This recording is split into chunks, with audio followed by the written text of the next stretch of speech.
Olá, bom dia. Senhores, eu estou levando essa apresentação para vocês que eu achei muito interessante. Isso aqui eu aprendi há muitos anos atrás com o pastor Zacarias, que está aqui no nosso grupo, certo? Eu vou tentar ser o mais breve possível. São coisas que muitas das vezes os senhores conhecem, certo? Mas a apresentação é que é o diferencial.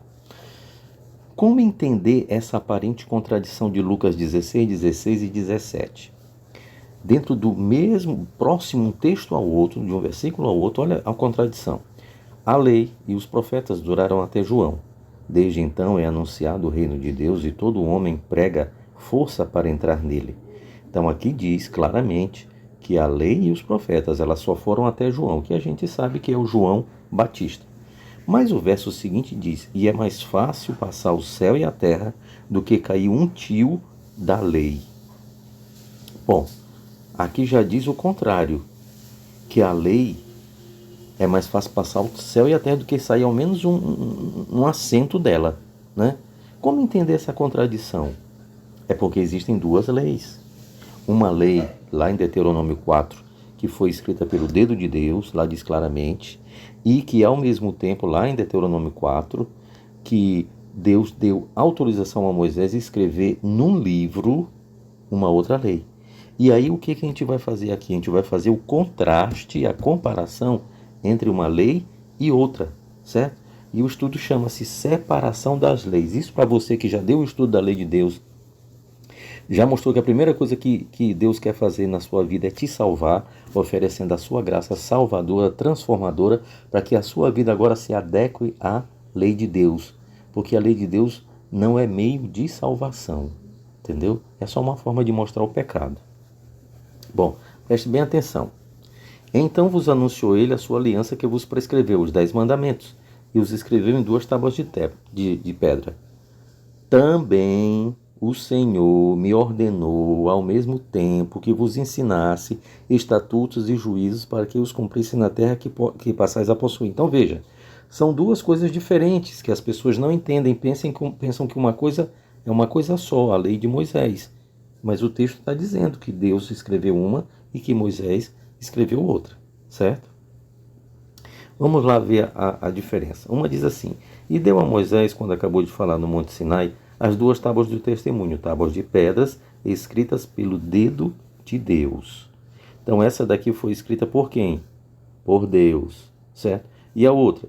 E Moisés escreveu esta lei e deu aos sacerdotes filhos de Levi que levavam a arca da aliança do Senhor e a todos os anciãos de Israel. Veja, uma escrita por Deus, outra escrita por Moisés. Vamos ver outra diferença. O mesmo verso. E deu a Moisés, quando acabou de falar com ele no Monte Sinai, as duas tábuas do testemunho, tábuas de pedras escritas pelo dedo de Deus. Veja que eu estou colocando em vermelho o destaque da diferença entre uma e outra. Agora a gente está vendo que uma foi escrita em tábuas de pedra e que a outra foi escrita num livro. Outra diferença. Uma estava lá dentro da arca, do lado de dentro da arca, que foi construída de madeira de acácia, revestida de ouro puro, entendeu? Que é a lei dos 10 mandamentos. E a outra, que foi escrita no livro, estava do lado de fora da arca, certo? Tá aí os textos. Bom, uma é chamada da lei do Senhor, certo? A outra é chamada de lei de Moisés. Está bem aqui em Atos 15:5. Eu não estou lendo os textos mais, por quê? Porque senão vai levar muito tempo e vocês são professores, pastores. Não tem essa necessidade, tá bom? Bom, agora aqui é o ponto crucial. Aqui é o ponto crucial. Que na lei de Deus dos 10 mandamentos há sábado, certo? E na outra lei, na lei que Moisés escreveu, também tem, só que na lei de Deus só tem um. E na lei que Moisés escreveu, tem 7 sábados. Que muitas das vezes esses sábados, se você for ler o texto todinho, nem caía no sábado. Era uma quarta-feira, era chamado um feriado, só que era considerado pelos judeus um sábado, era uma festa fixa. Tinha data fixa, 7 de setembro, não cai todo ano no mesmo dia. Entendeu? Vai mudando. Agora, quando esse era chamado de vosso sábado, certo? Esses sábados é que foram anulados. Quando Colossenses diz lá, ninguém vos julgue por causa de comida, bebida, dia de festa, lua nova ou sábados, no plural, está falando desses 7 sábados cerimoniais e não do sábado do quarto mandamento, ok?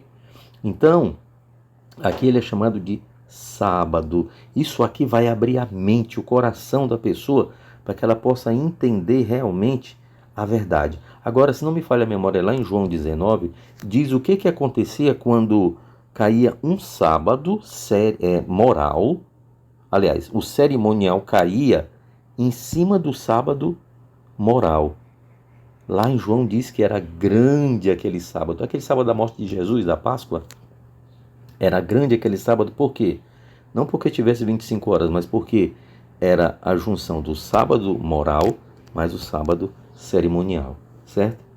Aqui é a razão das duas leis. Para que serve a lei dos 10 mandamentos? Simplesmente para termos o conhecimento do pecado. Se a lei não dissesse que matar era pecado, eu não ia saber. E a outra? A outra era para remediar o pecado uma vez que houvesse arrependimento no coração do pecador, seja ele quem fosse. Fosse um líder religioso, tinha lei específica para ele, como deveria fazer. Se fosse uma pessoa do povo comum, tudo tinha. Então, uma foi criada não para salvar, mas para mostrar o que é o pecado, e a outra para remediar o pecado. Agora, em todos os tempos, a Bíblia diz aqui, que nós sempre fomos salvos pela graça, certo? Outra coisa, uma questão muito importante, voltando aqui, certo? É a questão de que essa lei foi cumprida, alguns chamam abolida, mas a verdade é que ela foi cumprida, essa lei cerimonial, certo? E aí, o que acontece? No passado, isso aqui eu lembro muito bem, pastor Zacarias, me dando esse estudo. No passado, as pessoas, para saberem que tinham pecado, elas olhavam para onde? Para a lei dos 10 mandamentos. E hoje, as pessoas, para saberem se tem pecado, olham para onde? Para o mesmo lugar, para a lei dos 10 mandamentos. Mas no passado, quando a pessoa constatava que estava em pecado e havia o arrependimento, ela corria para quem? Ela corria para o livro da lei para saber de que maneira ela podia remediar o pecado cometido. E hoje, como é que a pessoa faz? A pessoa não corre mais para essa lei que foi abolida. Ela corre para Cristo. Então, amigos, eu sei que eu passei de uma forma sucinta, mas é porque eu estou passando para homens que têm esse costume, né? Tem esse entendimento, mas eu acredito que isso aqui pode contribuir e contribuir muito, tá bom, queridos? Um grande abraço para vocês.